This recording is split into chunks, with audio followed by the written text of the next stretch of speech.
What up gang, Malaysia, Indonesia, Singapura, Brunei. Assalamualaikum, it's your boy Kimis Coverto and welcome back to my channel yang semestinya hanya akan borak berkenaan dengan One Piece. Dan again with Kimis Coverto, the one and only yang akan bersembang dengan penuh hype berkenaan dengan One Piece. Seolah-olah macam, oh beria benar dia ni kan. Alright guys, dalam The One Piece kita semua sudah tahu, setiap puak besar ada satu figura utama yang melambangkan ideologi dan hala tuju dorang. Untuk kerajaan dunia, kita ada Imu, sosok misteri yang duduk di puncak kuasa dan mengawal dunia dari bayang-bayang. Untuk golongan Lanun pula, ramai melihat Luffy sebagai pembawa era baharu, pewaris semangat kebebasan, terkait pula dengan legenda Joy Boy. Dan bagi tentera revolutionary, simbol dorang yang utama tak lain dan tak bukan siapalah kalau bukan bapa kepada Luffy, Monkey D. Dragon. Dragon diperkenalkan sangat awal dalam cerita, seawal chapter Lockdown. Kata silap aku dalam chapter 100. Masa tu dia muncul secara tiba-tiba, ribut kuat melanda, Marine tercampak dan dia secara senyap menyelamatkan Luffy daripada ditangkap oleh Smoker. Sejak detik itu, aura Dragon dibina sebagai karakter yang sangat besar pengaruhnya. Dia digelar penjenayah paling berbahaya di dunia, ketua organisasi yang secara langsung menentang kerajaan dunia dan Tenryubito. Namun, walaupun hype dia sangat tinggi, ramai peminat mula mempersoalkan, betul ke Dragon ni kuat dan penting atau sekadar nama besar tanpa tindakan? Kalau kita tengok sepanjang lebih 1100 chapter, Dragon memang jarang muncul.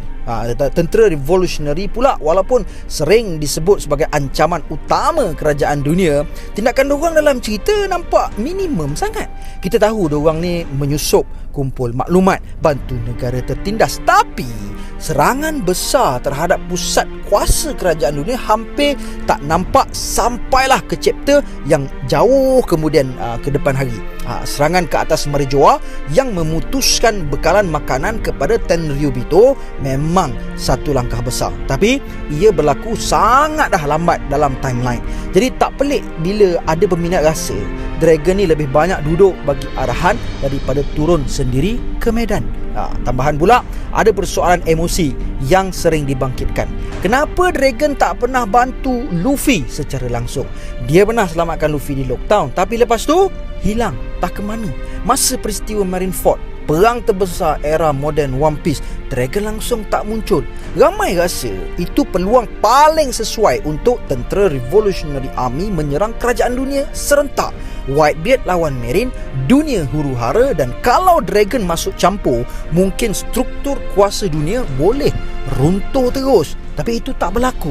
Ada juga yang kaitkan sifat Dragon yang selalu memandang ke arah timur, seolah-olah dia masih ingat keluarganya dekat sana. Jadi persoalan lagi timbul, kalau dia masih peduli, kenapa dia tak campur tangan masa Ace dihukum mati? Kenapa dia tak selamatkan Luffy daripada penderitaan besar yang terpaksa dia lalui sendiri? Dari sudut emosi pembaca, ini buatkan Dragon nampak seperti bapa yang jauh dan dingin, lebih utamakan revolutionary daripada keluarganya sendiri. Namun, bila kita fikir dari sudut naratif, ada sebab kenapa Dragon ditahan daripada terlalu banyak muncul dalam siri. Orang memang terkenal dengan teknik slow building. Karakter yang paling besar biasanya disimpan untuk fasa akhir. Kita nampak benda yang sama dengan Shanks, Imu, Gorosei, Joy Boy. Dragon bukan sekadar karakter yang peranannya habis di tengah cerita. Dia adalah pemain utama untuk peperangan terakhir. Tentera Revolutionary Army pula bukan macam Lanun yang bertarung secara terbuka. Mereka bergerak secara senyap, strategi jangka masa panjang, jatuhkan kerajaan dari dalam. Mereka bantu negara yang ditindas, sebarkan ideologi kebebasan dan kumpul sokongan rakyat. Ini bukan jenis kuasa yang nampak meletup-letup macam perang Marineford, tapi kesannya lebih mendalam. Bila bekalan makanan ke Marijoa diputuskan, itu sebenarnya tamparan besar kepada simbol kemewahan Tenryubito. Itu serangan psikologi dan politik, bukan sekadar fizikal. Dragon sendiri mungkin bukan jenis petarung yang suka tunjuk kekuatan. Sekarang ini, kita cuma nampak sedikit ribut di Lockdown yang ramai percaya berkait dengan kuasa Devil Fruit atau kebolehan cuaca.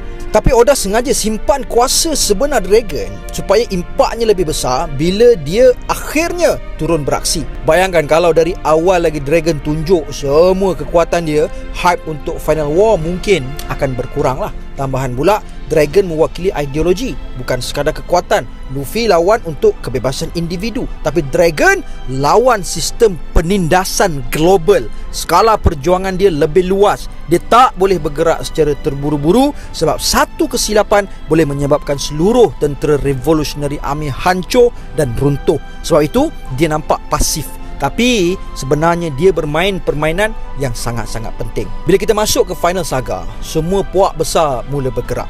Elbaf, kebangkitan kuasa lama, rahsia Void Century, konflik besar dengan kerajaan dunia semakin hampir. Dalam konteks ini, Dragon hampir pasti akan memainkan peranan utama. Tentera Revolutionary Army kemungkinan besar akan bergabung dengan Lanun dan negara-negara yang ditindas untuk menjatuhkan sistem lama. Masa itulah kita akan nampak kenapa dia digelar penjenayah paling berbahaya. Jadi, adakah Dragon watak yang tak guna? Kalau kita nilai berdasarkan aksi setakat ini, memang nampak dia kurang. Tapi, kalau kita lihat dari sudut naratif dan perancangan jangka masa panjang, dia sebenarnya adalah bom yang belum meletup. Oda sedang simpan dia untuk detik-detik paling besar dalam sejarah One Piece. Dan bila detik itu tiba, kemungkinan besar Dragon bukan sekadar relevan, dia akan jadi salah satu faktor utama yang menentukan kejatuhan kerajaan dunia. Pendek kata, Dragon bukan tak buat apa-apa, dia cuma belum tunjuk segala-galanya. Dan dalam dunia One Piece, watak yang paling diam selalunya yang paling ganas, yang paling menggegerkan bila tiba masanya. So guys, what do you think untuk teori kita pada kali ni? Aku rasa mungkin korang ada pendapat lain juga kot, ataupun mungkin korang ada pendapat tambahan. So please tinggalkan di ruangan komen dekat bawah. Sebab ramai sangat dah ni yang geram ni, yang gatal jari nak scroll nak tengok ni kan, yang gatal mata pun dah terkebil-kebil ni kan, nak saksikan kehebatan sebenar macam mana seorang Monkey D. Dragon ni. Luffy kita dah tengok dah puncak kekuatan dia macam mana. Luffy sini katalah kan, Gear 5 tu adalah dia punya peak. Dia punya kekuatan dia paling maksima dah, tak ada lagi dah lepas ni. Lepas tu bapak dia pun kita dah tengok dah, Monkey D. Garp macam mana kekuatan dia masa dekat God Valley. Kita boleh tengok masa dekat Hachinosu. 2 kali tu Oda belanja kita tu kan, kekuatan Garp ni kan. Kita boleh nampak dah macam mana haki dia, power dia kan, yang mana kita boleh katakan dia ni selevel dengan Garp lah. Garp lah, dia ni selevel dengan Roger lah, selevel dengan Rock D. Zebek lah Garp ni kan. Tapi untuk Dragon ni, permulaan perkenalan kita dengan dia ataupun permulaan hidup dia telah kita kata sebagai orang yang dah berkerjaya. Dia start dengan Marine, dia tak start dengan macam Luffy start jadi Lanun terus kan. Dia start jadi Marine umur 17 tu kan. Jadi kat situ kita nampak lah bilisnya lah kan, sangat-sangatlah tak kuat. Walaupun muka dia tu pada waktu tu mata dia bercelak macam Gear 4 kan, tapi Gear 4 Luffy, tapi rupanya dia taklah membantu sangat masa dekat God Valley tu kan. Dia nak selamatkan Shanks pun tak berjaya. Lepas tu kan dia pun kena tangkap dan sebagainya. Tapi ni kita nak cerita macam mana peranan Dragon dalam siri akhir cerita. So please drop your comment di ruangan komen dekat bawah. So I guess that's all I have untuk perkongsian kita pada kali ni guys. See you guys in the next content. Until then my gang, terus no God accept Allah. Assalamualaikum warahmatullahi. Kami bangga kisah hebat buat semua. Teruskan langkah tiada henti, kami setia mengikuti.